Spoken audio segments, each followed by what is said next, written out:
This is Jackanory Antarctica.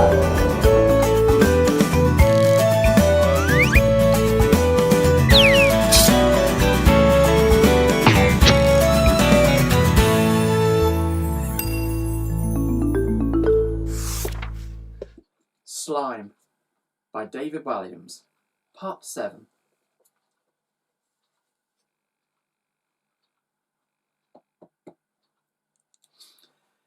Chapter 13. Clockwork Robot. Some time ago, Ned had fallen in love with a very special toy in Envy's Emporium.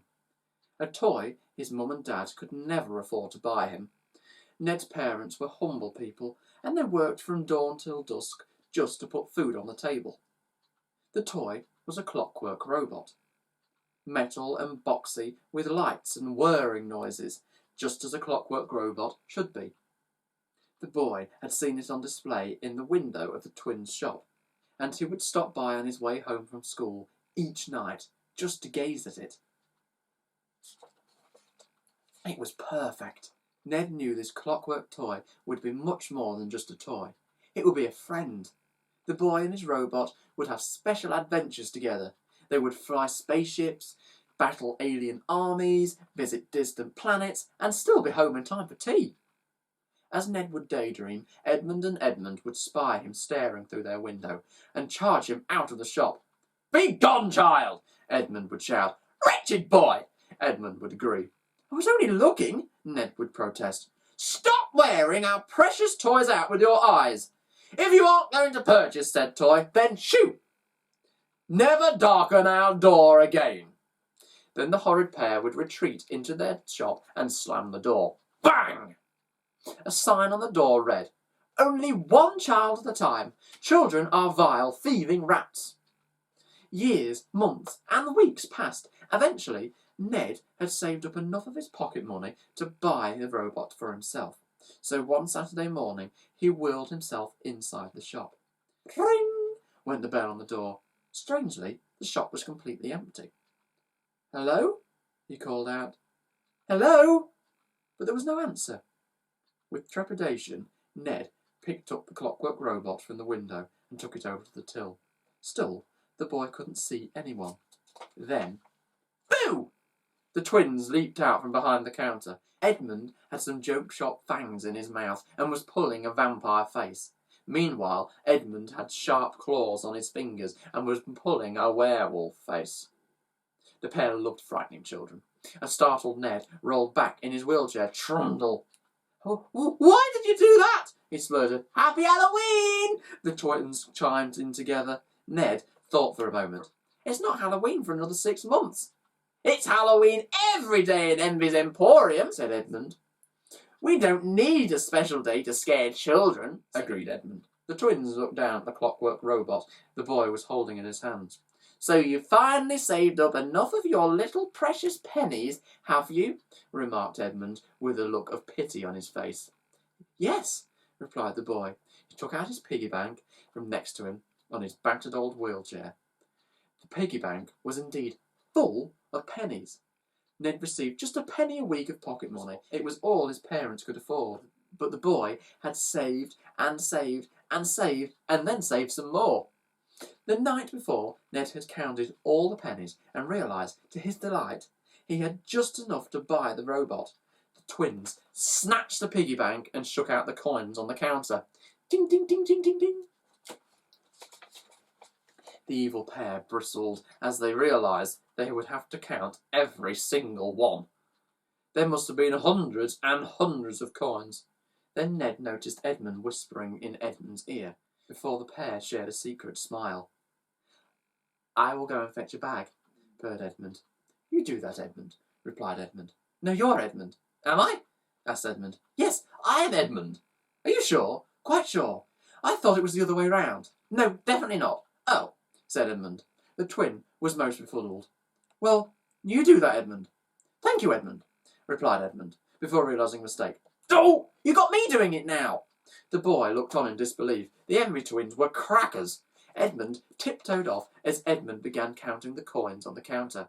1p, 2p, 3p. Ned looked down at the clockwork robot he was cradling in his hands. At last, this fantastic toy, which he'd coveted for so many years, was going to be his. 4p, 5p, 6p. Boom! There was a deafening explosion right next to the boy's ears. Horror upon horror! Ned dropped the clockwork robot to the floor. Clank! It smashed into pieces. Clatter! In tears, Ned leaned over his wheelchair to collect them all up, but it was no use. The robot was destroyed. Still, Edmund counted. 7p, 8p, 9p.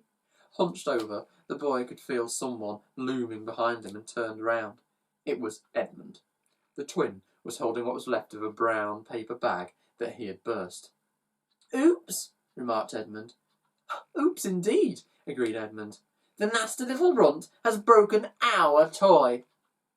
"All children are vile, especially this little vandal. All breakages must be paid for in full." But, pleaded Ned, "it wasn't my fault." "Oh, yes, it was. You gave me a fright." "What fright?" asked Edmund mock innocently.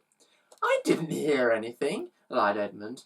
"I'm going," announced Ned. The boy made a grab for the pennies all spread out on the counter, but Edmund whisked them away just in time. Tink tonk tonk. "They're mine," pleaded the boy. "You don't listen," snarled Edmund. "All breakages must be paid for in full," repeated Edmund. "But, no buts, boy. Now be gone." With a heavy heart, the boy turned his wheelchair and rolled himself out of Envy's Emporium. Just as Ned reached the door, he turned back to see the evil pair collapse in hoots of laughter. "We got him! We got him good and proper!" When all this happened, Ned had felt helpless to do anything. Today, he had the power to right this wrong, and so many others. Chapter 14. The most revolting toys in the world. The hot air balloon, made of slime, landed on the dew-dusted roof of Envy's Emporium. Splat! Tring! The bell chirped as the door to the toy shop opened. Sitting on the roof, Ned could see the top of a little girl's head rushing out. The frizzy-haired child was in floods of tears, clutching a headless doll. She cried. A slate came loose from the roof and fell to the ground. Crunch! The frizzy-haired girl looked up. "Ned?" "Shh!" shushed Ned. The girl wiped her eyes and nodded before running off home. As she disappeared from view, the Envy twins stepped out of their shop. They laughed. "Another satisfied customer, Edmund," chirped one. "No, we've been through this 1,000,000 times," snapped the other. "You are Edmund." "Am I?" "Yes." "Well, who's Edmund then?" "Me." "Are you sure?" "Get inside, Edmund." "Who's that?" "You." With that, the pair scrambled back into their shop. They both tried to go through the door at the same time and began stuck for a moment. Ring! Still hiding up on the roof, the boy whispered to his friend, "When you hear me shout slime, I want you to come down the chimney." "Slime?" asked Slime, who had gone back to being a blob. "Yes, Slime." "So now?" "No, when I say slime." "You just said it again." "I mean when I say it next." "What?" "Slime." "Now?" "No. And keep your voice down. They might hear us," hissed Ned. "Listen out for the magic word." "There's a magic word as well." Slime was becoming mightily confused. No. Slime is the magic word." "Slime? You said it." "Next time I say it." "Next time you say it." "You really are getting annoying, Slime. Now, let me down." Slime turned himself into a pole, which the boy slid down to the ground. Then, part of the pole separated off to form a huge motorbike for Ned. A motorbike made of slime. A Slimer bike. Tring! With a smug smile, Ned sped into Envy's Emporium. Brrrm! Once again, the shop appeared to be empty. "Hello?" the boy called out. "Hello?" There was silence before. Boom! Edmund and Edmund leaped out from behind their counter. Edmund had a joke arrow through his head, and Edmund a joke axe. "Oh, what a terrible shock," said the boy sarcastically. Ned felt rather cool sitting astride his beast of a bike. The evil pair looked most displeased. "We didn't expect to see you back," remarked Edmund. "Well, boys, here I am," replied Ned defiantly. "What a revolting-looking motorbike," said Edmund dismissively. "It's a monster," said Ned as he revved the engine. "Brum, brum, brum."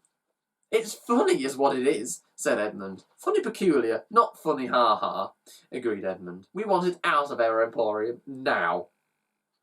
And if you're looking for a refund of your robot you smashed to smithereens, it's a no." "No, no, no," replied Ned. "It's not that. I just wondered if you had one particular toy." "Toy? Toy?" spluttered Edmund. "This is Edmund and Edmund's Emporium, the greatest toy shop on the whole island." "The only toy shop on the island," remarked Ned. "Still the greatest," added Edmund. "What are you looking for, boy?" asked Edmund. "A bouncy ball that never ever stops bouncing," suggested Edmund, picking one up from behind the counter and hurling it at the floor. Boing, boing, boing, boing. Boing, boing, boing, boing, boing, boing, boing, boing, boing, boing, boing, boing, boing. You get the idea. "An exploding rubber ducky," chimed in his twin brother. "Perfect for a deadly bath." He turned the timer on the side, then rushed to the door and threw it out onto the road. Kaboom! Thick white liquid splattered all over the windows. Splat, split, splut. The milk float, doing its early morning round, had exploded. When the milkman returned to it with his crate, he looked mightily shocked. "A Scrabble set without any vowels," said Edmund, picking up their own version of this classic game. "Or consonants?" The evil pair chuckled at the thought. The boy simply shook his head and smiled. Ned was in no rush. In fact, he was determined to enjoy this. "A giant, cuddly tarantula spider," purred Edmund. "It even bites with real venom," added Edmund. "A potato gun that fires whole potatoes," announced Edmund, pulling the trigger. Bang! The potato shot straight through the window. Shatter! Edmund gave Edmund a whack round the back of his head. "Ouch!" "A balloon we blew up with our wretched bottom gas," he continued Edmund, letting out some of the putrid air. "Splurt!" "Pugh!" exclaimed Ned. "It really did stink." "Our brand new snakes and ladders game. Now with real live snakes." The pair opened up the box. To his horror, Ned could see hundreds of snakes slithering inside. Sssss. The boy slammed the box shut. "No," snapped Ned. "There is something else I want. Something even more revolting than all these toys you suggested." The twins looked at each other and grimaced as if to say, "More revolting?" "Pray tell, child," hissed Edmund. "Here at our Envy's Emporium we do pride ourselves in selling the most revolting toys in the world." "I know," agreed Ned. "All the children on the island know. But there is a toy that is guaranteed to appall even you." The pair sniggered. "We are such an appalling pair, I very much doubt anything could appall us," exclaimed Edmund. "Well, let's just see, Edmund and Edmund Envy," began the boy. "I thought we were both called Edmund," said Edmund. "Shut up," hissed Edmund. "Edmund and Edmund Envy of Envy's Emporium, I want to introduce you to the wonderful world of—" Ned took a deep breath and shouted, "Slime!" And we'll see what slime does in part 8. But for now, good night.